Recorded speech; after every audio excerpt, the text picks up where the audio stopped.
सो पिछले लेक्चर में हम देख रहे थे गाया हाइपोथेसिस, ठीक है। तो जो गाया हाइपोथेसिस है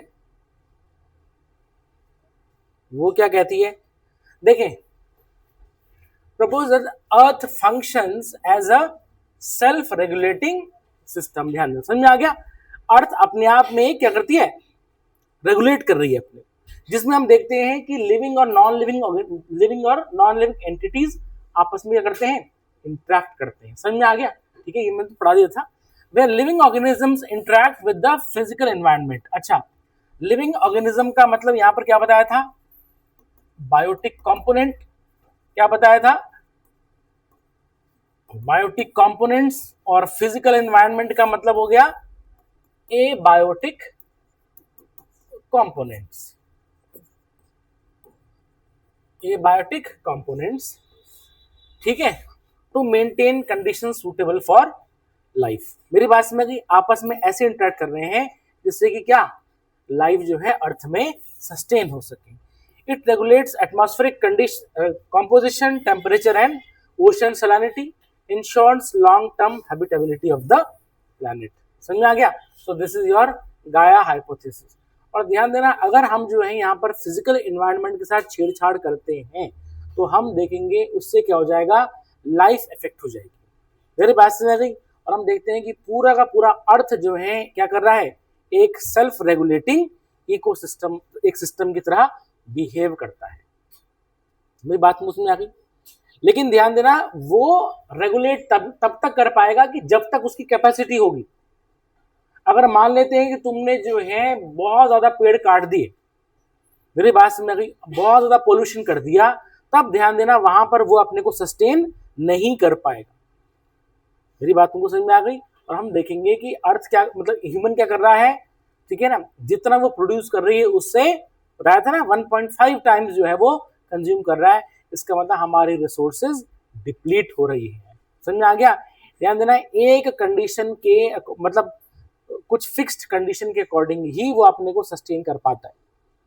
और जहां से उसने अपने को सस्टेन करना खत्म कर दिया, उस लेवल को हम बोलते हैं टिपिंग पॉइंट। क्या बोलते हैं, टिपिंग पॉइंट बोलते हैं। समझ, यहां मेंशन नहीं है तो मैं बता देता हूं तुम्हें। टिपिंग पॉइंट, टिपिंग पॉइंट का मतलब ये है कि जिस पॉइंट पर पहुंच करके अर्थ जो है अब वापस उस लेवल पे नहीं आएगी जहां पर वो थी या होनी चाहिए, उसको हम बोलेंगे टिपिंग पॉइंट। फॉर एग्जाम्पल, हम जो है पेड़ काट रहे हैं, समझ में आ गया, ठीक है, फॉसिल फ्यूल बर्न कर रहे हैं। फॉसिल फ्यूल बर्न करने से क्या होगा, एटमॉस्फेयर में CO2 की कंसंट्रेशन बढ़ रही है, ठीक है, बढ़ते बढ़ते बढ़ते जो है बहुत ज्यादा ग्लोबल वार्मिंग हो गई। समझ में आ गया। और हम देखेंगे कि वो अर्थ अपने टिपिंग पॉइंट पर पहुंच गई। अब जहां वो अपने टिपिंग पॉइंट पर पहुंची, अब अगर आप तब सोचो कि अरे अब हम एक काम करते हैं, अब हम एफॉरेस्टेशन करते हैं। समझ में आ गया, लास्ट लेवल तक पहुंची, ठीक है ना। अब तुम बोलोगे, तब तुम्हें याद आया, अरे हमें एफॉरेस्टेशन करना चाहिए, हमें फॉसिल फ्यूल बर्न नहीं करना चाहिए। लेकिन ध्यान देना, उसने अपना टिपिंग पॉइंट क्रॉस कर दिया है। अगर तुम कोशिश करोगे एफॉरेस्टेशन की, वो वापस उस लेवल पे नहीं आएगी, वो हमेशा के लिए खत्म हो जाएगी। मेरी बात समझ में आ गई। और साइंटिस्ट जो है या एनवायरमेंटलिस्ट वार्न कर रहे हैं कि अर्थ अपने टिपिंग पॉइंट पर पहुंचने वाली है। ये बहुत खतरनाक बात है। मेरी बात समझ में, जिस तरह से जो है, जिस लेवल पे CO2 एमिट हो रहा है एनवायरनमेंट में, हमारे एटमॉस्फेयर में जो है, अर्थ का एटमॉस्फेयर टिपिंग पॉइंट पर पहुंचने वाला है। मतलब उसके बाद वो वापस नहीं हो सकता है। कि अगर तुमने बोला हम पेड़ प्लांट कर देते हैं, चलो भाई, फिर जो है कार्बन सेक्वेस्ट्रेट हो जाएगी। समझ आ गया, कार्बन जो है मतलब हम एमिशन कम करेंगे, लेकिन नहीं, जैसे ही टिपिंग पॉइंट पर पहुंचेगा, समझ आ गया, वापस वहां नहीं जा पाएगा। मेरी बात समझ गई। ये तो वही बात है कि मतलब जब तक इंसान जिंदा था। अब मान लेते हैं कि वो कोमा में पहुंच गया। अब तुम बोलोगे कोमा में पहुंच करके उसको तुम जो है बिल्कुल, है ना, ठीक है, वो नहीं आएगा, वो उसी अवस्था में रहेगा। इज इट क्लियर, ठीक है ना। तो ये चीज है। सो this is your Gaia hypothesis. और एनवायरमेंटलिस्ट ने वार्न कर दिया है, ठीक है, कि क्या टिपिंग पॉइंट पर अर्थ पहुंचने वाली है। Is it clear? और सबसे बुरी बात क्या है, ठीक है, पेरिस ट्रीटी से जो है यूएस हट गया है। समझ में आ गया? मतलब वो कह रहे हैं हम क्यों ठेका उठाएं कार्बन एमिशन कम करने का। मेरी बात मुझे समझ में आ गई? वो वहां से हट चुका है। और यूएस जो है बहुत बड़ा पॉल्यूटर है, क्योंकि जितनी बड़ी इंडस्ट्रीज, जितनी ज्यादा इंडस्ट्रीज होंगी उतना ज्यादा आप पॉल्यूटिंग होगी।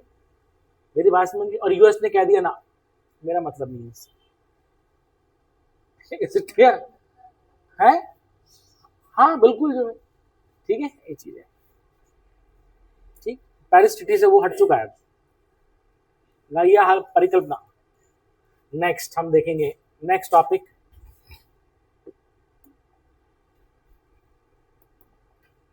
नेक्स्ट हम देखेंगे ecosystem services. Next topic ecosystem services. देखिए कुछ मैंने तुम्हें पढ़ा दिया है, कुछ इससे पढ़ा रहा हूं, ठीक है ना। इकोसिस्टम सर्विसेज, तो सबसे पहले हम देखेंगे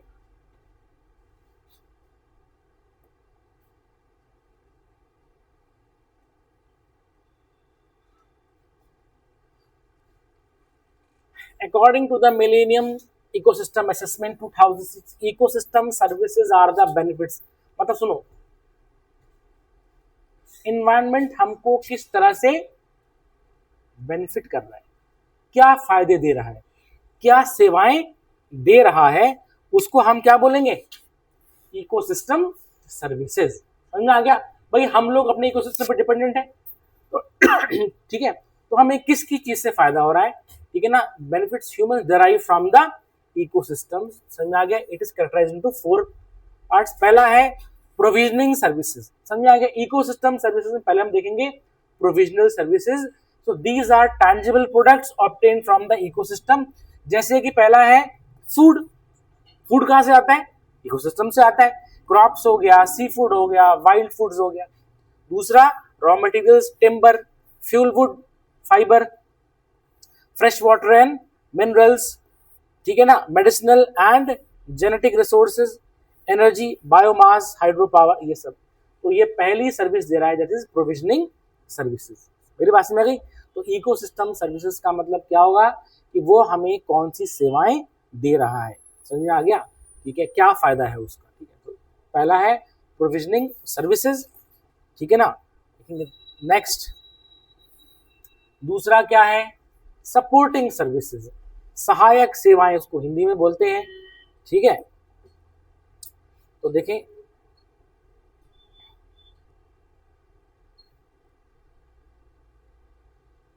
supporting services, these services are the fundamental for the functioning of ecosystem. जैसे मैं देखा था न्यूट्रिएंट साइक्लिंग में क्या आया था, गैसियस साइकिल और sedimentary cycles, soil formation, obvious सी बात है मिट्टी बनेगी, ठीक है, सॉइल फॉर्मेशन होती है। प्राइमरी प्रोडक्शन पढ़ा था, प्राइमरी प्रोडक्टिविटी, ठीक है, ये चीजें। And they enable other ecosystem services to operate effectively. मेरी बात तुमको समझ आ रही है?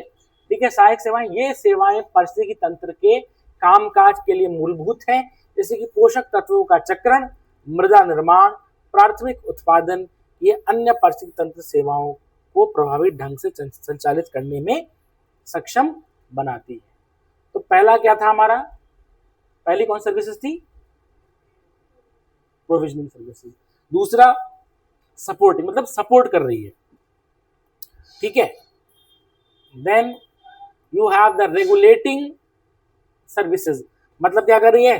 नियंत्रित कर रही है, विनियमित सेवाएं, रेगुलेट कर रही है। अब देखें रेगुलेट कैसे कर रही है, देखें सबसे पहले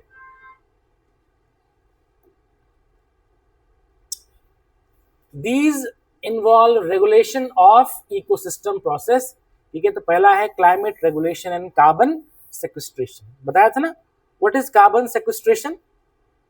हिंदी में क्या बोलते हैं? कार्बन पृथक्करण, मतलब कार्बन को एटमॉस्फेयर से खींचता है।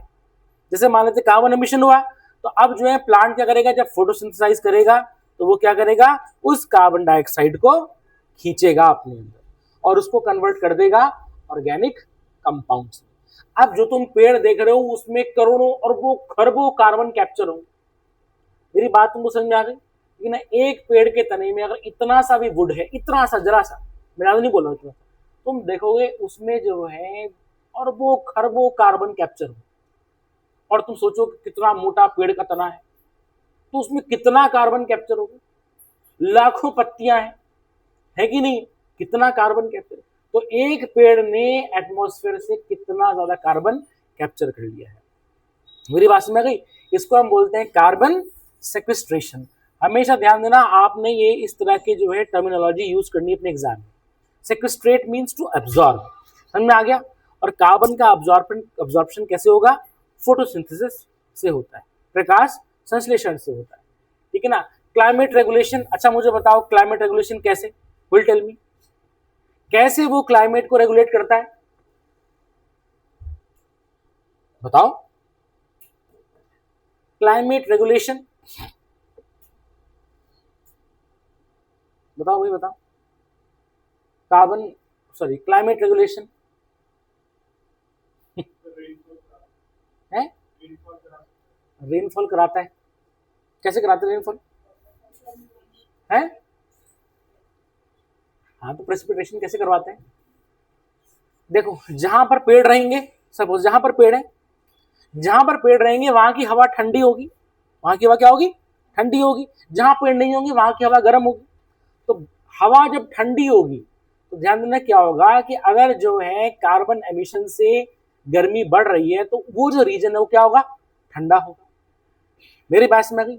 जंगल में जब हम जाते हैं तो तुमको वहां फैन और एसी की जरूरत पड़ती है? नहीं पड़ती ना। कितने नेचुरली ठंडी हवा, ऑक्सीजन कितना ज्यादा है, क्योंकि प्लांट्स ऑक्सीजन छोड़ेंगे, CO2 ऑब्जॉर्व कर रहे हैं, तो पेड़ अगल बगल कितनी ठंडी हवा होगी। तो हम देखें क्लाइमेट को रेगुलेट कर रहे हैं, पहली बात मतलब टेम्परेचर को डाउन कर रहे हैं।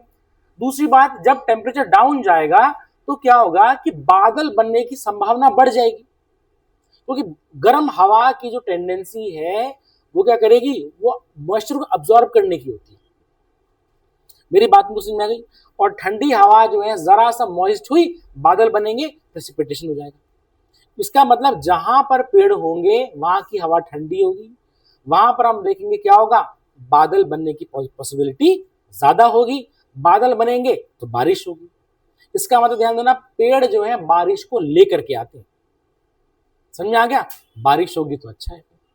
Is clear? तो ध्यान देना, जहां पर कई जगह क्या है, जो नदी सूख चुकी थी ना, हम देखते हैं महाराष्ट्र में जो है कई जगह ऐसा था, नदी जो फ्लो कर रही थी, लोकल रिवर था, वहां पर क्या है वो नदी सूख चुकी थी। क्यों सूख चुकी थी? क्योंकि वहां अगल बगल जितने भी पेड़ थे वो सब कट गए थे। तो पहले वो नाला बना, नाला बन के फिर क्योंकि क्या होता है, रिवर डेड हो गई, और उसके बाद क्या है, पेड़ वेड़ लोगों ने काट दिए। अब क्या हुआ, वो पूरा जहां जहां तक जो था वो पूरा लोगों ने पेड़ काट दिए, और धीरे धीरे करते करते नदी क्या हो गई? सूख गई। अब पानी की दिक्कत हुई, दिक्कत होगी, ठीक है ना। अब लोगों ने क्या किया, ठीक है, लोगों ने वहां एफॉरेस्टेशन किया। समझ में आ गया? अब तुम देखो, ठीक है, पेड़ लगाए, पेड़ लगाए तो हम देखेंगे कि क्या होगा, नेचुरली क्या हुआ, धीरे धीरे करते करते पानी वापस आता रहा, समझा, ग्राउंड वाटर रिचार्ज होता रहा और नदी फिर से बन गई। मेरी बात तुमको समझ में आ गई? तो हम देखेंगे महाराष्ट्र में कई जगह ऐसी हैं। अब तो देखो, डेक्कन में तो क्या होता है ना कि पानी की बहुत कमी है। नॉर्थ में तो क्या है कि बर्फ है, बर्फ ग्लेशियर पिघलते हैं, पानी आता है। अब डेक्कन रीजन में तो बर्फ पड़ती नहीं है, वहां पर क्या है, ग्राउंड वाटर से ही पानी आता है। या फिर जैसे आजकल मानसून है, बारिश आ गया और तुम्हारे जो नदी चल पड़ी, जैसे सपोज करो कि ये रिस्पना नदी वैसे तो सूखी हुई है, बारिश होगी तो नदी चल पड़ेगी, तो वहां पर तो पानी की बहुत दिक्कत है। तो लोगों ने क्या किया वहां पर, ठीक है, जो समझदार लोग थे उन्होंने क्या किया, एफॉरेस्टेशन किया। पहले तो वो कचरा वचड़ा साफ किया, एफॉरेस्टेशन किया, एफॉरेस्टेशन करते धीरे धीरे करते करते क्या हो गया, खुद ब खुद जो है पानी आता चला गया। मेरी बात समझ गई? और नदी बन गई। तो ध्यान देना, ठीक है। और जहां पर जो है नदी होगी तो ऑब्वियसली बात है वो क्या होगा, वो रीजन फर्टाइल होगा। जब रीजन फर्टाइल होगा तो तुम क्रॉप्स बो पाओगे। मेरी बात तुमको समझ आ गई? सॉइल फर्टाइल होगी, इज इट क्लियर? और जहां नदी होगी ऑब्वियसली बात है पानी अंदर जो है क्या होता है, सोख होता है, तो हम देखेंगे कि दोबारा से पानी अंडरग्राउंड में आ जाएगा, और वहां पर अगर आप कुएं खोदेंगे तो आपको पानी मिलेगा। इसका मतलब वाटर स्कार्सिटी नहीं होगी। तो जब तक जो है पेड़ हैं तब तक बारिश हो रही है और तब तक ग्राउंड वाटर है, जहां पेड़ कट गए हैं वहां पर क्या है? Is it clear? मेरी बात तुमको समझ आ गई? अब जैसे अगर तुम उत्तराखंड में देखोगे कई जगह क्या है कि वहां पर उन्होंने जो है वाटर को कलेक्ट किया है, समझ आ गया, थोड़ा सा पानी हुआ, करते करते करते करते जंगल बन गए, समझ आ गया, जंगल बन गए तो बारिश को लाएंगे और अब देखेंगे पूरा का पूरा ग्राउंड वाटर रिचार्ज, उत्तराखंड की मैं बात बता रहा हूँ, समझ आ गया, ग्राउंड वाटर रिचार्ज हो गया, इज इट क्लियर? ठीक है, समझ आ गया इसको, और रिचार्ज हुआ और अच्छा खासा बारिश भी हो रही है और वेजिटेशन भी हो रही है, लोग क्रॉप्स भी बो पा रहे हैं। मेरी बात तुमको समझ आ रही है? ठीक है, तो क्लाइमेट रेगुलेट करेगा और कार्बन को सेक्वेस्ट्रेट करेगा, इज इट क्लियर? ठीक है, ये air and water purification, obvious बात है, एयर और वाटर को प्यूरिफाई करता है। मेरी बात समझ गई? भाई हवा से जो है क्या है, CO2 अब्सॉर्ब करता है, O2 छोड़ता है। मेरी बात समझ गई? ठीक है, और पानी को भी प्योर, जहां पर ध्यान देना पेड़ हैं वहां पर जो है पानी प्योर हो जाता है। मेरी बात समझ गई? ठीक है ना, वहां पर पानी एकदम प्योर हो जाता है, इज इट क्लियर? ठीक है ना, तो ये देखा है जहां पर पेड़ कटे हैं वहां पर पानी इम्प्योर हो जाता है, ठीक है ना, it is not fit for drinking. और जहां हमने देखा हम जंगल लगाए, पेड़ लगाए, पानी शुद्ध हो गया। इसका मतलब जो है पानी के प्यूरिफिकेशन के लिए भी पेड़ रिस्पॉन्सिबल है। मेरी बात तुमको समझ आ गई? ठीक है, वेस्ट डिकम्पोजिशन समझ आ गया?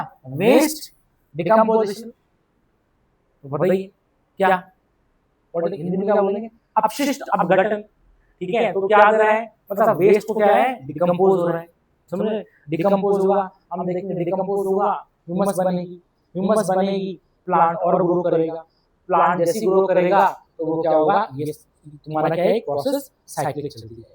मेरी बात समझ आती? Then you have pest and disease control. अच्छा ये बताओ मुझे, पेस्ट एंड डिजीज कंट्रोल ऐसे कैसे, पेड़ के होने से कैसे करके डिजीज कंट्रोल रहेगी भाई, पेस्ट कैसे कंट्रोल रहेगा है, बताओ भाई है? हाँ भाई ऑब्वियस सी बात है, जहां पर हमने देखा कि पेड़ है तो हमने देखा था कि जो है फॉरेस्ट इकोसिस्टम एक पेड़ में, समझा, ऐसे इन्वर्टेड पिरामिड बनता है, तो एक पेड़ पे हजारों लाखों जीव डिपेंडेंट रहते हैं, तो क्या होगा, मक्खी मच्छर जितनी पेस्ट हैं वो यहाँ पर होंगे, हमारे खेतों पे नहीं है। अब हम क्या कर रहे हैं, हम जो डिफॉरेस्टेशन कर रहे हैं, डिफॉरेस्टेशन कर दिया और वो जितना भी उस पेड़ में जितने भी ऑर्गेनिज्म थे वो कहाँ आएंगे, हमारे खेतों में आएंगे, समझ आ गया, and they will become pests, is it clear? समझ आ गया, और हमारी फसलों को खा जाएंगे। तो जितना ज्यादा जो है तुम देखना जंगल होंगे, सारे सारे जो डिजीजेस मतलब जो पेस्ट हैं वो वही रहेंगे, इज इट क्लियर? समझ आ गया? नेक्स्ट कल्चरल सर्विसेज, ऑब्वियस बात है, ठीक है, सांस्कृतिक सेवाएं, ठीक है, देखिए these are non material benefits, मतलब मटेरियल तो नहीं लेकिन हमारे संस्कृति के लिए अच्छे हैं, ठीक है, जैसे स्पिरिचुअल एंड रिलीजियस वैल्यूज। क्यों? तुमने देखा किसी को क्या करनी है, मेडिटेशन करनी है, समझ आ गया, एकदम शांत मन लगाना है, तो वो क्या है, जंगल में जाएगा है कि बिल्कुल भीड़ भाड़ वाली जगह पे जाएगा, समझा कि शांत एकांत। डॉक्टर बोलता है कि भाई जो है थोड़ा सा आप स्ट्रेस है, एक काम करें पहाड़ों में घुमाएं आप जो है, क्योंकि वहां पर पेड़ ज्यादा हैं, एकदम शांत एकांत में, समझ आ गया, मेंटल स्ट्रेस दूर होगा। मेरी बात समझ आ रही? या कोई बोलता है, डॉक्टर बोलता है कि अगर आप स्ट्रेस है आप एक काम करो गाजियाबाद चले जाओ दिल्ली चले जाओ, आप बोलता है ऐसे को भी, गुड़गांव चले जाओ, है वहां आध्यात्मिक शांति जो है मिलेगी आपको, समझ आ गया, कहा बिल्कुल जो है, इज इट क्लियर? ठीक है, और ऑब्वियसली बातें जो है स्पिरिचुअल एंड रिलीजियस वैल्यूज, ठीक है, ये है recreational and ecotourism opportunities, जैसे हम देखेंगे उत्तराखंड में है। मेरी बात मुझे समझ आ गई? ठीक है ना, रिक्रिएशनल, अब जहाँ नेचुरल मान लीजिए पानी बह रहा है सपोज करो, तो वहां पर क्या होगा, लोग जाएंगे, समझ में आ गया। अब अगर जो है पेड़ कट जाएंगे तो वो जो वाटर बॉडी है वो गायब हो जाएगी, गायब हो जाएगी तो फिर अब कहाँ जाएंगे? मेरी बात तुमको समझ आ गई है? Educational and scientific value, obvious सी बात है, उसका क्या होगा, एजुकेशनल और scientific value. Aesthetic and cultural inspiration, ठीक है ना, एस्थेटिक मतलब ब्यूटी, ब्यूटी, समझ आ गया, सुंदरता जो है आपने निहारनी है तो आप क्या करोगे, ऐसी जगह जाओगे जहां पर पेड़ है, कि तुम्हें सुंदरता निहारने की तुम गाजियाबाद जाओगे इंडस्ट्रीज लग रखी है, समझ आ गया, ठीक है। तो ऑब्वियस सी बात है। एंड कल्चरल इंस्पिरेशन मतलब जो है, मतलब आपका संस्कृति जो है को आप देखना है, तो हम देखते हैं संस्कृति को देखना, तुम्हें कहाँ जाना पड़ेगा, हमें गांव जाना पड़ेगा, समझ आ गया, जहां पर पेड़ ज्यादा है, इस तरह से, ये चीज समझ आ गया, ठीक। नेक्स्ट हमने देखा, हम देखेंगे इकोसिस्टम जो है based adaptation, ecosystem based adaptations. देखें ये, अच्छा ये बहुत इंपॉर्टेंट टॉपिक, बहुत इंपॉर्टेंट टॉपिक है। देखिए क्या हो रहा है कि क्लाइमेट चेंज तो है, पूरी दुनिया में है, समझ में आ गया, और क्लाइमेट चेंज है तो उस हिसाब से जो बदलाव हो रहे हैं क्लाइमेट में, समझ में आ गया, क्लाइमेट बदलाव हो रहा है, तो हमको और कम्युनिटीज को किस तरह से जो है उसमें सरवाइव करना है, तो ये है क्या, इकोसिस्टम बेस्ड अडाप्टेशन। मेरे पास में आ गई, मतलब क्लाइमेटिक चेंज के नजरिए से हमको किस तरह से बदलाव करना है, हम उसमें किस तरह से अडाप्ट होंगे, ये टॉपिक बताता है। मेरी बात तुमको समझ में आ गई, ठीक है ना। Ecosystem based adaptation is a strategy, ध्यान देना, it is a strategy that uses biodiversity and ecosystem services to help communities adapt to climate change। तो climate change के अकॉर्डिंग किस तरह से अडाप्ट करना है, ये बताता है इकोसिस्टम बेस्ड EBA, समझा गया। It emphasises the conservation, restoration and sustainable management. मेरी बात समझ गई, हिंदी में यह संरक्षण, पुनर्स्थापन और सतत प्रबंधन पर बल देता है। मेरी बात को समझ आ गई, ठीक है ना। मतलब क्लाइमेट चेंज आजकल हो रहा है, ठीक है, इट्स रियलिटी, तो हमको जो है किस हिसाब से अपने को चेंज करना है और कैसे इसमें हमें अडेप्ट करना है, तो ये बताएगा। It provides ecological as well as socio economic benefits. अब वैसी बात है, यह पारिस्थितिकी और सामाजिक आर्थिक दोनों प्रकार से के लाभ प्रदान करता है। मेरी बात तुमको समझ में आ गई, ठीक है। जैसे मान लेते हैं मॉनसून, द क्लाइमेट वेरिएशंस है, मॉनसून कम आ रहा है, जैसे इस बार हम देखते हैं सुपर अल्नीनो, अल्ट्रा अल्नीनो, समझ आ गया है। तो अल्नीनो में क्या होगा, बारिश कम होगी। अब ध्यान देना, अगर बारिश कम होगी तो पानी कम होगा, पानी कम होगा तो ऑब्वियसली बात है वाटर स्कार्सिटी होगी। अब मान लेते हैं अगर उस वाटर स्कार्सिटी में अगर हम जो है धान की कल्टीवेशन ज्यादा करेंगे, तो धान तो ज्यादा पानी मांगता है, पैडी कल्टीवेशन क्या कहते हैं, पानी मांगता है। अब ध्यान देना, हमें यह ध्यान रखना है कि ये जो इस बार जो फिनोमेना है ये अब धीरे धीरे बढ़ता रहेगा, क्या होगा, बढ़ता रहेगा। तो इसका मतलब क्या होगा, हमें अडेप्ट करना होगा कि हमें पैडी बेस्ड एग्रीकल्चर कल्टीवेशन के हिसाब से वो ना करके या वो कम करके हमें वो फसल बोनी है जो तुम्हारे कम पानी में भी सर्वाइव कर जाए। फॉर एग्जाम्पल मिलेट्स, यूएन ने 2023 को international year of the millets declare किया था, नहीं किया था, इसलिए किया था क्योंकि हर जगह वाटर स्कार्सिटी देखने को मिल रही है। जिस तुम देखो इस बार मुंबई है कि नहीं है, ठीक है ना, तो मुंबई में देखने को मिल रहा है, ठीक है, लोग जो है बाल्टी लेके खड़े हुए हैं, ठीक है ना। ये तो इसका मतलब क्या होगा, हमको जो है चेंज होना होगा, समझ आ गया, कि फॉर एग्जाम्पल मिलेट हमको बोनी है या हमको वो फसल बोनी चाहिए जिससे जो कि कम पानी मांगे। जैसे हम देखते हैं अगर वाटर स्कार्सिटी है, अगर आप शुगर केन कल्टीवेट कर रहे हो क्योंकि गन्ना ज्यादा पानी मांगते हैं, तो इसका मतलब क्या हो जाएगा, फिर ये दिक्कत हो जाएगी, समझ में आ गया। तो सुनो, हमें कल्टीवेशन तो करना है, ठीक है ना, प्रॉफिट कमाना है, लेकिन हम देखेंगे कि वक्त की डिमांड के साथ साथ हमें अडाप्ट होना होगा। और हम देख रहे हैं क्या, हमको अगर मैंने तुम्हें अभी सिर्फ एक एग्जांपल दिया है, ठीक है ना, दैट इज शुगर केन और योर पैडी कल्टीवेशन के जगह अगर हम जो है क्या करें, मिलेट्स बेस्ड कल्टीवेशन करें, वो ज्यादा फायदेमंद है। मेरी बात तुमको समझ में आ गई, ठीक है। या अगर जो है दूसरे एग्जांपल क्या है कि हम क्या करें, हम जो है जैसे बारिश का पानी है, तो बारिश के पानी को हम जो है क्या करें, उसकी रेन वाटर हार्वेस्टिंग करें जितना हो रहा है, क्योंकि होता क्या है कि बह रहा है पानी, समझ में आ गया, ऊपर से आया, ठीक है, और ऐसे छत से हमारे नीचे बहता हुआ चला गया, बह करके नाली में चला गया, समझ में आ गया। अब क्या है, हम इस पानी को हम जो है कंजर्व करें, समझ में आ गया। एक मॉनसून में कितनी बारिश होती है, तो हमको ये चाहिए कि हम उस बारिश के पानी को जितना हमारे घर में आया सबका सब अंडरग्राउंड स्टोर कर दें। मेरी बात समझ गई?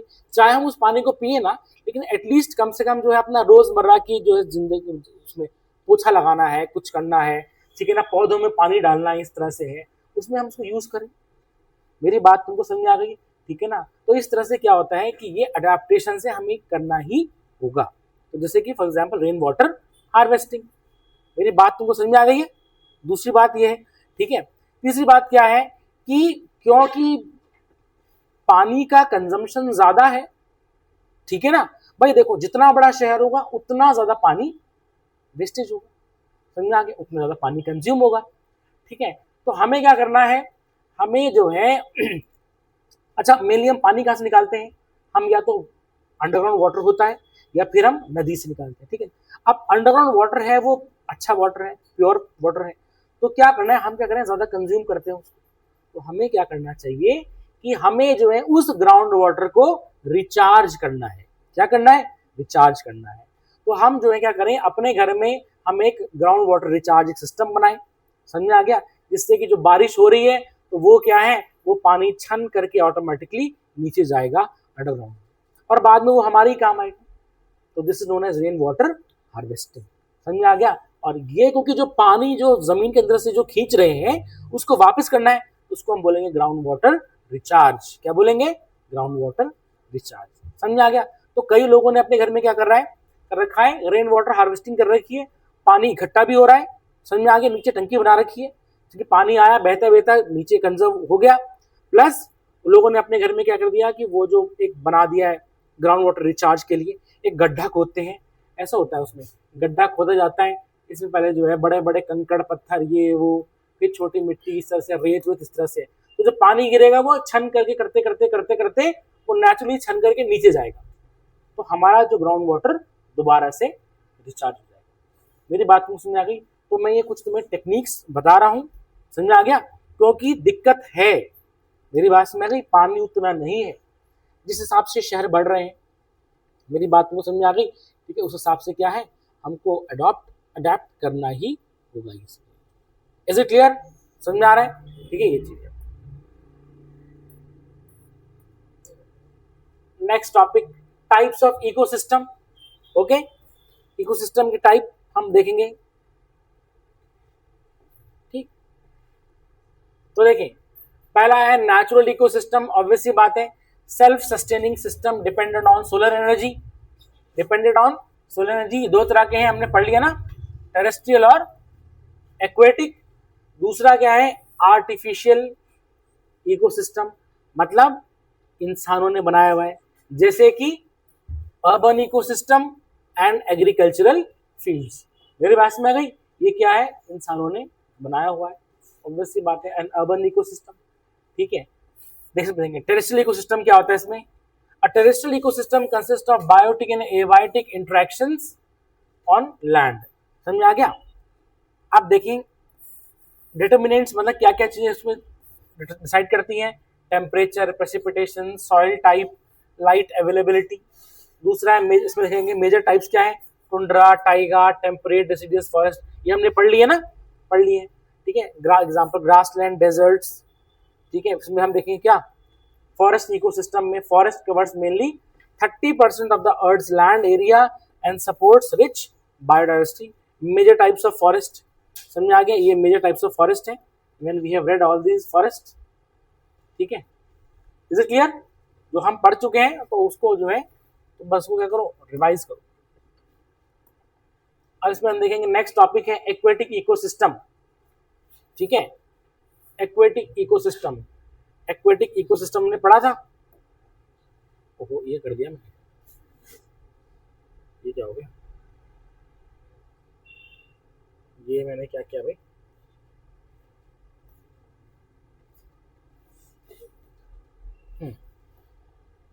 ठीक है। Types of aquatic ecosystem, fresh water ecosystem, salt content less than 5 ppt, समझ में आ गया, example lakes, ponds and rivers. Marine ecosystem, salt water 2 to 35 ppt, example seas, open oceans. Brackish water ecosystem मतलब सॉल्ट कंसंट्रेशन 5 से 35 ppt, example estuaries, mangroves and forest. अब यह PPT मतलब है पार्ट्स पर ट्रिलियन, 1 ट्रिलियन में कितने पार्ट्स हैं। मेरी बात तुमको समझ में आ गई। जैसे सुनो, जैसे हम बोलते हैं, ठीक है, पीपीएम बोल देंगे फॉर एग्जांपल, पार्ट्स पर मिलियन हो गया। मेरी बात समझ में आ गई, ठीक है ना। इस तरह से पार्ट्स पर ट्रिलियन वो कह सकते हैं हम, या फिर हम ये बोल सकते हैं पार्ट्स पर, कभी कभार हम जो है क्या करते हैं थाउजेंड्स में भी मेजर करते हैं। मेरी बात समझ में आ गई, ठीक है। ये चीज नेक्स्ट, एक्वेटिक ऑर्गेनिजम्स। सुने, टाइप्स ऑफ एक्वेटिक ऑर्गेनिजम्स पढ़े थे हमने। Types of aquatic organisms, neuston, periphyton, plankton, nekton and benthos, है ना। ध्यान है कि तुम लोगों को, ठीक है, कि गजनी तो नहीं होगी तुम लोग, समझ आ गया, ठीक है। So we have read all these things, ठीक है। फिर हम देखेंगे lake ecology. Lake ecology, lake ecology में ध्यान देना, अगर झील है तो उसने एज्ड होना है, उसका न्यूट्रिएंट बढ़ना ही बढ़ना है। देखिए समुद्र का नहीं होता उतना, क्योंकि वो ओपन है, वो क्या है फ्लो कर रहा है। लेकिन लेक्स, पॉन्ड्स, ये क्या है, इसमें धीरे करके न्यूट्रिएंट्स बढ़ते ही रहते हैं। पत्ती उत्ती आ गई, कोई जानवर मर गया तो न्यूट्रिएंट बढ़ जाएगा। और मैंने तुम्हें बताया था ना, जब न्यूट्रिएंट बढ़ेगा उसको क्या बोलते हैं हम, यूट्रोफिकेशन। क्या बोलेगा, बोला था यूट्रोफिकेशन। और अगर जो है बहुत ज्यादा न्यूट्रिएंट आ गए तो उस लेक को हम बोलेंगे यूट्रोफिक लेक। क्या बोलेंगे, यूट्रोफिक लेक, पक्का, ठीक है। तो देखिए लेक इकोलॉजी में ageing of lakes, lakes accumulate nutrients over time leading to eutrophication. समझ आ गया, झील में क्या है, यूट्रोफिकेशन होगा ही होगा। समझ आ गया, अगर उसको चेक ना किया गया, क्योंकि वो क्या है बंद है चारों तरफ से। समझ आ गया, झील है, कहीं पानी बहता हुआ आ रहा है तो वो वहीं आएगा। अगर मान लेते हैं हमारे बगल अगल बगल खेत हैं, तो खेत में हमने फर्टिलाइजर डाला, समझ में आया, यहाँ गोबर की खाद डाली, तो बारिश हुई, या हमने सिंचाई की, ठीक है, इरिगेशन किया, तो वहां से बहता बहता वो कहाँ आएगा, लेक में आएगा। अब मान लीजिए गाय का गोबर अगर जो है वो खाद लेक में आ रहा है तो न्यूट्रिएंट बढ़ जाएगा उसमें, और हम देखेंगे क्या हो जाएगा, लेक यूट्रोफिक हो जाएगी। या मान लेते हैं कि अगर फर्टिलाइजर आ रहे हैं, तो समझ आ रहा है, पक्का, ठीक है। ये तो टाइप्स ऑफ लेक, पहला है ओलिगोट्रॉफिक। ओलिगोट्रॉफिक का क्या मतलब होता है, जिसमें न्यूट्रिएंट कम होते हैं और वो अच्छी लेक मानी जाती है। Low nutrient content, clear water होगा, ठीक है, एंड डीप होगा। डीप क्यों, क्योंकि न्यूट्रिएंट के एक्यूमुलेशन से जो लेक की डेप्थ है बताया था ना, वो कम हो जाती है, ठीक है, तो ये डीप होगी। एक होता है हमारा eutrophic, high nutrient content, shallow हो जाएगी, नहीं जाएगी, क्यों, due to sedimentation, due to sedimentation, poor water, पानी तो क्रिस्टल क्लियर नहीं होगा, पुअर होगा, समझ आ गया, पुअर वाटर क्वालिटी होगी उसकी, मतलब तुम जो है आर पार नहीं देख सकते, समझ आ गया, क्रिस्टल क्लियर वाटर नहीं होगा। मेरी बात तुमको समझ आ रही है। तो टाइप्स ऑफ लेक्स, तो अगर लेक यूट्रोफिक है तो वो लेक खत्म हो जाएगी अगर हमने जो है उसको क्या किया, हमने उसको चेक नहीं किया। और तुमको पता है from the Uttarakhand point of view, Uttarakhand का टूरिज्म जो है लेक्स पे डिपेंड करता है, बहुत ज़्यादा लेक्स हैं पहाड़ों में, समझ आ गया। और अगर हम देखें, हम अगर उसको हमने चेक नहीं किया तो लेक्स जो है क्या हो जाएंगी, यूट्रोफिक हो जाए, यूट्रोफिक है, उसको हमें क्या करना है, चेक करना है। और यूट्रोफिक को अगर हमने चेक नहीं किया तो फिर बाद में क्या हो जाएगा, सारे ऑर्गेनिजम्स मर जाएंगे और हम देखेंगे ऐसे काई वाला पानी जो है वो डेवलप हो जाएगा तुम्हारा। मेरी बात तुमको समझ आ गई, ठीक है। जब एल्गी बहुत ज्यादा बढ़ जाती है ना, इसको हम बोलते हैं एल्गल ब्लूम। क्या बोलते हैं, एल्गल ब्लूम। तुमने देखा होगा कई जगह जो है पानी एकदम हरा दिखाई दे रहा है, अगर पानी एकदम क्रिस्टल क्लियर है तो अच्छा है, समझ आ गया, ठीक है। लेकिन अगर हरा है तो इसका मतलब एल्गी है। और एल्गी क्यों डेवलप हो रही है, काई एकदम ऐसे निकालते हैं उसको हम, इसका मतलब यूट्रोफिक लेक है, उस लेक में न्यूट्रिएंट ज्यादा आ रखे। अब क्या करेगा कि वो जो है पूरे लेक इकोलॉजी को खराब करेगा, समझ आ गया। सुने, ये तो हो गई हरी वाली, लेकिन कभी कभार क्या होता है, हमारा जो है रेड हमारी रेड कलर की, ठीक है, रेड, क्योंकि एल्गी अलग तरह की होती है, रेड कलर की एल्गी डेवलप हो जाती है, रेड ऑरेंज, और हम देखेंगे पूरा का पूरा पानी जो है हमारा रेडिश टाइप का दिखाई देता है। समझ में आ गया? इसको हम बोलते हैं harmful algal Bloom, harmful algal Bloom, HAB। और ध्यान देना, हार्मफुल इसका मतलब पानी हो गया टॉक्सिक, अगर तुमने उस पानी को पिया तो फिर पी लिया लास्ट बार पे। मेरी बात तुमको समझ में आ गई? इसका मतलब ध्यान देना क्या होगा, अगर जो है रेड रंग की लेक दिखाई दे रही है उसमें red algal Bloom, algal Bloom का मतलब, एल्गल ब्लूम का मतलब है बहुत ज्यादा पॉपुलेशन बढ़ जाना। समझ में आ गया? एक तो होता है एल्गल ब्लूम, काई हरे रंग की होगी, इस तरह से होगी, वो भी पानी खराब है, पीने लायक नहीं है। लेकिन अगर जो है रेड एल्गी डेवलप हो गई, रेड ऑरेंज तरह की डेवलप हो गई, तो उसको हम बोलेंगे हार्मफुल एल्गल ब्लूम। अगर उस लेक से जो है गाय भैंस बकरी और हम लोग पानी पिएंगे तो वो हम तबीयत खराब हो जाएगी, हम मर भी सकते हैं, क्योंकि वो टॉक्सिन सेक्रेट करते हैं उसमें। मेरी बात में गई? तो वो लेक कैसी होगी? टॉक्सिक लेक होगी। Is it clear? ठीक है, ये चीज ठीक है। Next, lake zonation. Lake zonation का मतलब होता है जोन वाइज। मेरी बात में गई? जोन वाइज जो है हमने देखा, तो एक होता है देखो लिटोरल जोन, मतलब होता है तटों के निकट, नियर शोर, लिटोरल। Is it clear? ठीक है, तो देखिए हम देख रहे हैं लेक जोनेशन में, तो सबसे पहले हमारा है लिटोरल जोन, का मतलब तटों के पास, ठीक है, शैलो एरिया होगा, लाइट रीच्ड बॉटम, समझा, ग्रेटर देन 1%। क्यों? क्योंकि अगल बगल वाला रीजन है ये, समझ आ गया? तो क्या है, यहां पर लाइट तुम्हारी पहुंचेगी, समझ आ गया? सपोर्ट्स मैक्रोफाइट, मतलब एक्वेटिक प्लांट्स, उसमें क्योंकि लाइट ज्यादा आ रही है तो बायोडाइवर्सिटी ज्यादा होगी, ठीक है ना। Plants, algae, invertebrates, fish acts as feeding plus breeding habitat, मतलब क्या होगा, उसमें जो फीडिंग और जानवर ब्रीड करेंगे, उनकी जनसंख्या बढ़ेगी, तभी तो वहां पर क्या है, बायोडाइवर्सिटी ज्यादा होगी, जैव विविधता ज्यादा पाई जाएगी। समझ आ रहा है? ठीक है, ये चीज है। यूफोटिक जोन, फोटिक का मतलब होता है लाइट, ओके, क्या होता है, फोटिक का मतलब होता है लाइट, मतलब sunlit layer extends from surface, समझ आ गया, टू 1% लाइट ट्रेवल, समझ आ गया, somewhat equal to 1% light travel. तो ध्यान देना, अब क्या होता है, इससे नीचे अगर हम आएंगे तो हम देखेंगे क्या होगा, यहाँ पर लाइट पेनिट्रेट कर रही है लेकिन थोड़ा कम कर रही है, समझ आ गया। Zone of photosynthesis usually lies within the epilimnion, epilimnion मतलब जहां पर लाइट जो है तुम्हारी पेनिट्रेट कर रही है, लेकिन हाँ उतनी पेनिट्रेट नहीं करती है।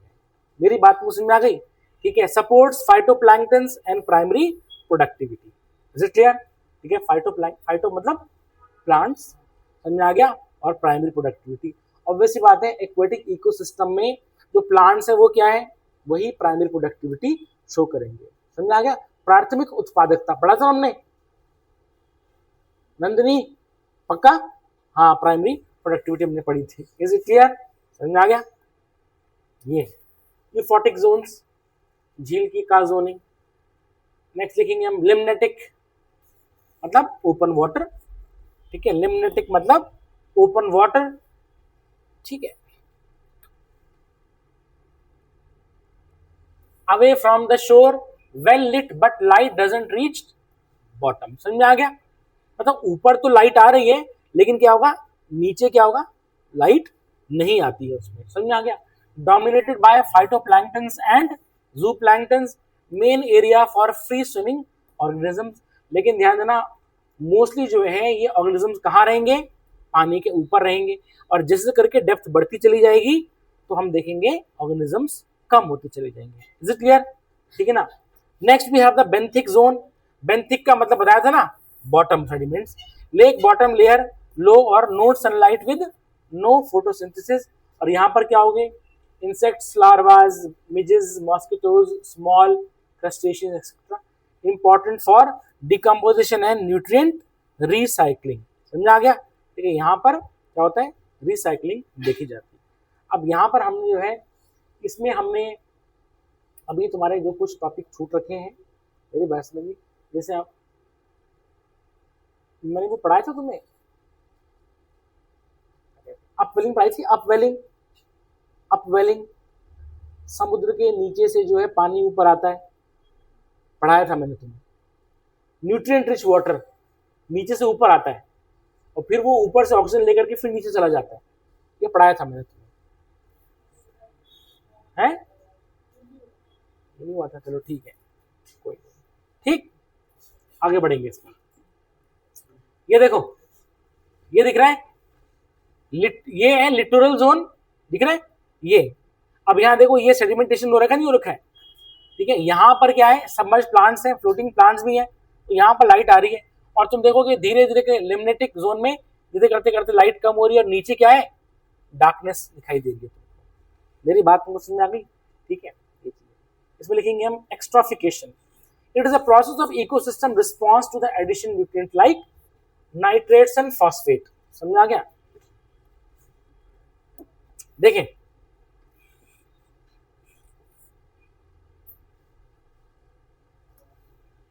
अगर किसी लेक में बहुत ज्यादा न्यूट्रिएंट्स फ्लो कर रहे हैं, समझ आ गया, जैसे मान लेते हैं क्या हो गया, नाइट्रेट्स हो गए, फॉस्फेट्स हो गए, कहां से, फर्टिलाइजर से और sewage, leading to the excess algal growth, इसको हमने क्या बोल दिया था, बोलेंगे एल्गल ब्लूम बोल देंगे। मेरी बात समझ?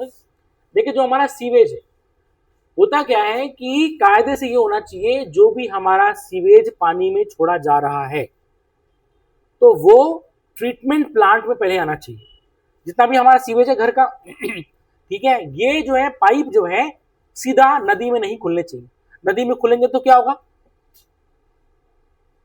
ये सीवेज डायरेक्टली नदी में खुलेगा तो नदी पॉल्यूट हो जाएगी, उसको हम क्या बोलेंगे, नदी यूट्रोफिक हो जाएगी। क्या हो जाएगी, यूट्रोफिक हो जाएगी, न्यूट्रिएंट ज्यादा आ जाएंगे उसमें। उसके ज्यादा आने से क्या हो जाएगा, हम देखेंगे उसको कंज्यूम करने के लिए, उस सीवेज को कंज्यूम करने के लिए बैक्टीरिया, डिकम्पोज करने के लिए बैक्टीरिया आएंगे। और डिकम्पोजिशन मैंने तुम्हें पढ़ाया था क्या है, एक ऑक्सीजन डिप्लीटिंग प्रोसेस है, मतलब बैक्टीरिया ऑक्सीजन कंज्यूम करेंगे। तो ध्यान देना, जो ऑक्सीजन कंज्यूम करने थे प्लांट्स ने और तुम्हारे एनिमल्स ने, वो कौन कर रहा है, बैक्टीरिया कर रहे हैं। और ध्यान देना, जितना सीवेज छूटेगा उतना जो है बैक्टीरिया उनको डिकम्पोज करने के लिए होंगे और वो क्या करेंगे, ज्यादा वो O2 ले लेंगे।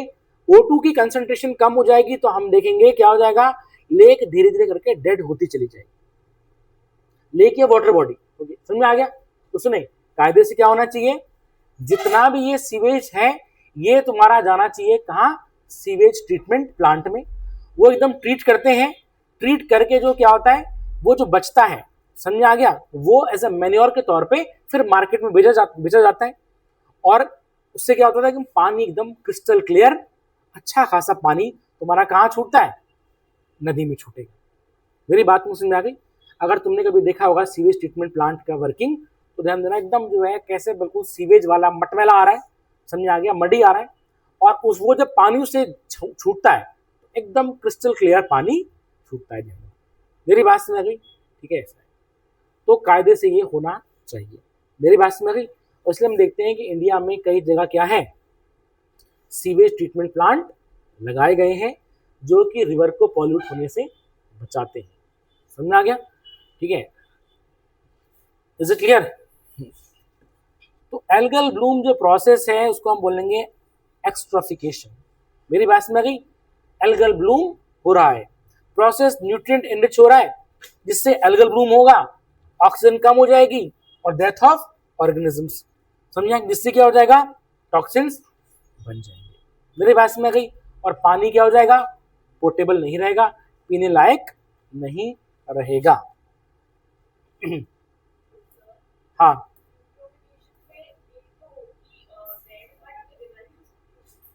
हो सकती है रिवाइव, बिल्कुल हो सकती है। लेक डेड हो गई सपोज, ठीक है, आप तुम रिवाइव कैसे करोगे, रिवर, हाँ बिल्कुल बिल्कुल कर सकते हैं। क्यों? पहली बात तो हम क्या करें, जो सीवेज और जो इंडस्ट्रीज से एफ्लुएंट छूट रहे हैं उसको हम क्या करें, रोक दें पहले। हाँ हाँ, रिवर डेड हो जाती है। यमुना नदी डेड हो चुकी है कहाँ? दिल्ली में आकर के। उत्तराखंड में तो कितनी लाइवली है, साफ सुथरा पानी है, तुम उस पानी को पी सकते हो। लेकिन तुम देखेंगे वहां पर जब वो दिल्ली पहुंच गई, एकदम काला नाला बन जाती है। वो क्या है? It is a dead river. मतलब दिल्ली पहुंच करके ही वो डेड हो चुकी है। और यही रिवर, तुम्हारी डेड रिवर कहाँ जाएगी? फिर आगरा जाएगी। और वही कहाँ मिलेगी फिर? तुम्हारी प्रयागराज में मिलेगी। मेरी बात तुमको समझ में आ गई? तो डेड हो चुकी है। और सुने, इंडिया में मैक्सिमम रिवर्स हाईली पोल्यूटेड है। मैक्सिमम नदियां जो हाईली पोल्यूटेड है।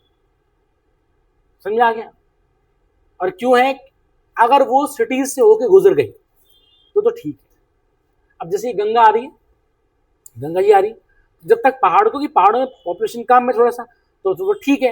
लेकिन तुम देखना, जैसे ऋषिकेश पहुंचती है, तुमने कहा ऋषिकेश को जो गंगा किनारे जो है को प्लास्टिक के कप, बोतल वोतल, ये वो पॉलिथीन सब, वो वहीं से शुरू हो गया खराब। यही आगे जाएगी हरिद्वार में। अब हरिद्वार में क्या है कि कोई मर गया, कोई कुछ, उसकी अस्थियां उस्थियां वो सब जो बहाते हैं, तो क्या है वो न्यूट्रिएंट हो गया। समझ आ गया? तो हरिद्वार से वो पलट हो गई। अब यही गंगा तुम्हारी आगे कानपुर में जाएगी। अब कानपुर में जाकर के क्या है? लेदर इंडस्ट्री है वहां। तो समझ आ गया? भयंकर लेदर इंडस्ट्री है वहां। क्या है? उसकी टैनिंग होती है, उस चमड़े को रगड़ा जाता है इस तरह से जो, और सारा, और उसको फिर क्या होता है, वो जो हाइड है, चमड़ा है, उसको लेदर बनाया जाता है। समझा कि चमकदार। और इसमें क्या होता है? हैवी मेटल्स का यूज किया जाता है, सॉल्ट्स हैं, समझा? तभी तो चमकदार लेदर आएगा। समझ आ गया? ब्राउन ब्लैक इस तरह से। और वो सारा का सारा कहाँ जा रहा है? गंगा में जा रहा है। Is it clear? तो क्या होगा? लेक, वो रिवर यूट्रोफिक नहीं रहेगी। ये तो यही की बात से जो पूरी पॉल्यूट होती है। और फिर यही तुम्हारी जा रही है प्रयागराज में। समझ में आ गया? तो ये चीज, अब उसको रिवाइव करना तो क्या करेंगे हम? बताओ। अगर हम चाहते हैं कि हमारी नदियां रिवाइव हो जाए, समझ में आ गया, ये एकदम साफ हो जाए, तो क्या करेंगे हम? सबसे पहली बात है, हमने जितने भी वेस्ट हैं नदी में नहीं फेंकने हैं। चाहे हमारे, हम खुद फेंक रहे हैं उसको, चाय पिए प्लास्टिक के कप वहां फेंक दिया, वो हमने रोकना है। दूसरी बात क्या करना है हमने? जितने भी सीवेज हैं जहां नदी में छूट रहे हैं, सीवेज ट्रीटमेंट प्लांट लगाना है, जिससे कि पानी एकदम साफ आए। Is it clear? तीसरा क्या है? जितने भी इंडस्ट्रीज से एफ्लुएंट्स हैं, समझ में आ गया, वो हमने क्या करना है? डायरेक्ट लेना, फेंक करके उसको फिर सीवेज ट्रीटमेंट प्लांट में ही हमने लाना है, तो ट्रीटमेंट मिल जाएगा। और तुम देखोगे नदी फिर साफ हो जाएगी। मेरी बात में समझ? एक जमाने में, सुनो, ब्रिटेन तो हमसे पहले, बहुत पहले क्या हो चुका है? इंडस्ट्रियलाइज हो चुका है भाई। इंडस्ट्रियल रेवोल्यूशन वहीं से तो शुरू हुआ। एक जमाने में 1800 की बात है, सीवेज तो वहां पर भाई, वहां तो सीवर लाइन थी। जो थेम्स नदी है ना, थेम्स, लंदन की लाइफ लाइन, इतनी पॉल्यूटेड थी जैसे दिल्ली की यमुना। सोच सकते हो तुम? अब वहां तो क्या, इंडस्ट्रीज पूरी दुनिया में सबसे ज्यादा इंडस्ट्री कहां थी? वहीं से शुरू हुआ, वहीं थी। प्लस सीवेज इतना था कि मतलब थेम्स के किनारे अगर तुम खड़े हो तो तुम अपना नाक बंद कर दोगे, इतनी गंदी बदबू आती थी, सारा सीवेज आता था। मेरी बात तुमको समझ आ गई? ठीक है? अब बदबू आती थी। Is it clear? ठीक है? ये था। और हम देखेंगे जितनी इंडस्ट्रीज थी उसका जितना भी वेस्ट प्रोडक्ट था छूटता था। इवन यहां तक हो गया था, लंदन में क्या है? ब्रिटिश पार्लियामेंट है। समझ में आ गया? ठीक है? तो वहां पर जब उनकी पार्लियामेंट लगती थी तो वो खिड़कियां बंद कर देते थे, तो ना इतनी गंदी बदबू। Is it clear? ऐसा था वहां हाल। जैसे तुम देखोगे नोएडा में जाओगे, कितनी गंदी बदबू आती है यमुना नाले के पास, है ना? ये एग्जैक्टली यही थी थेम्स। बट फिर वहां पर क्या हुआ?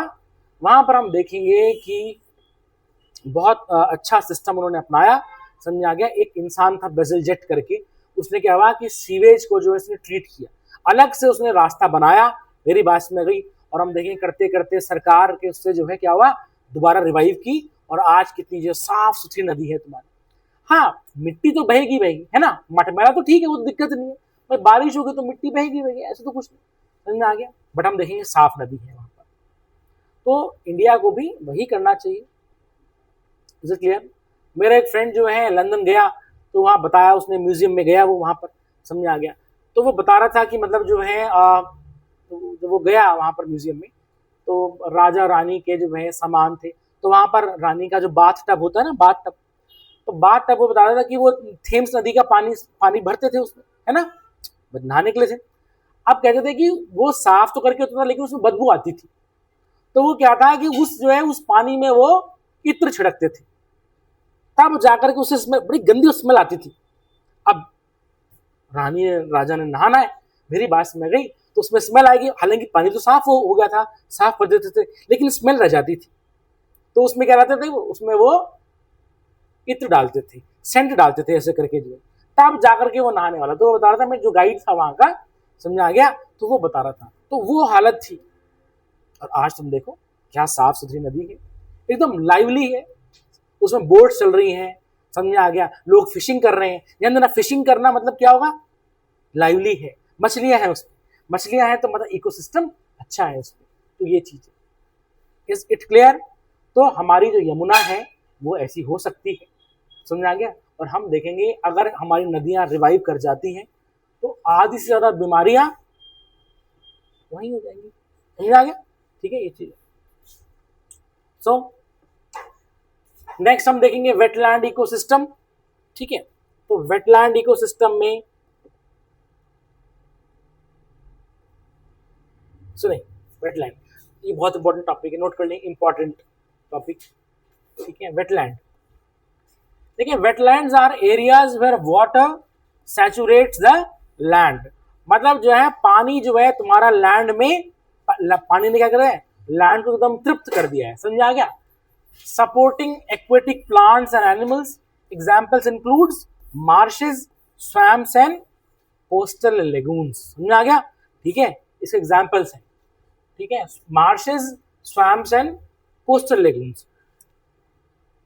इसकी विशेषता क्या है, वाटर लॉक्ड मतलब जल भराव वाला क्षेत्र, जहां पर पानी भरा हुआ है। Water locked soil for at least 7 days during the growing season, मेरी बात समझ गई, ठीक है, ये चीज है। हाइड्रोफाइट्स मतलब water plants, and hydric soil मतलब लो ऑक्सीजन, क्यों, जिस मिट्टी में बहुत ज्यादा पानी आ जाएगा तो वहां पर ऑक्सीजन, जब पानी आएगा हम देखेंगे ऑक्सीजन डिस्प्लेस होगी, मेरी बात समझ गई। तो इसका मतलब ऐसे रीजन में क्या होता है, ऑक्सीजन कम पाई जाती है।